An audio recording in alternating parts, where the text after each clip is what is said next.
I am a product of a illegal abortion. It's the only reason I was born.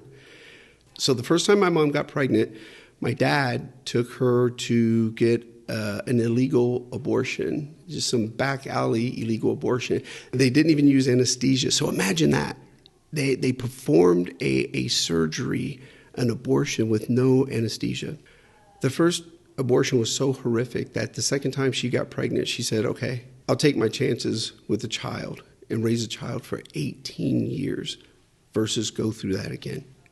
I truly can't imagine how bad that must have been to then say, I'm just going to raise a child for 18 years. And keep in mind, my mom came fresh out of the orphanage. You know, she was in that institution, an orphanage, 4 walls, for 17 years. She had never been out of those 4 walls. So there was so much about the world that my mom didn't even know. When she first left the orphanage, she didn't even know what a streetlight was. Think about that. She knew what a streetlight was. So here she was, young as hell, and said, I'm going to have a child versus go through an abortion again. I'm a God guy. My kids go to private Christian school. So many people would think that would interfere with my beliefs. My wife and I, we are anti-abortion, pro-choice. And for all those who might want to challenge and say, oh, you can't be both. Yes, you can.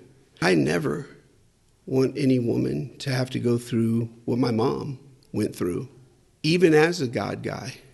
Not my place, not anyone else's place to tell you what you should or should not do. You see so many people stand outside abortion clinics and protest, throwing themselves in front of the door, using their signs to picket, calling people baby murderers and anything else they want to throw out there. What I've not yet been able to understand is you were there when you wanted to throw the stone, but when my mom chose to have me, where were you then? See, nobody was there to help her out. No one was there to help her and tell her what to do on how to raise that child. We're quick to criticize. We're quick to tell somebody they're making the wrong decision. Slow as hell and almost nowhere to be found when it's time to assist for the people who made the decision, said, okay, I'll keep my baby. No help. Then as a society, we'll point and we'll say, that's a breakdown in the household. You should have learned those lessons at the house. My mom was raised in an orphanage. She didn't know the lessons. No father at home. My dad was a pimp.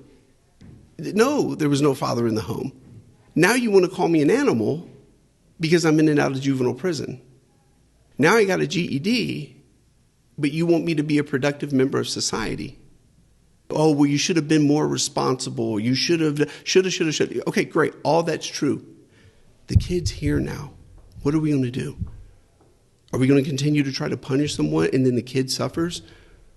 So now there's no Head Start program. Now there's no education for the kid. It's a vicious, ridiculous, stupid circle that we've created for ourselves as a society.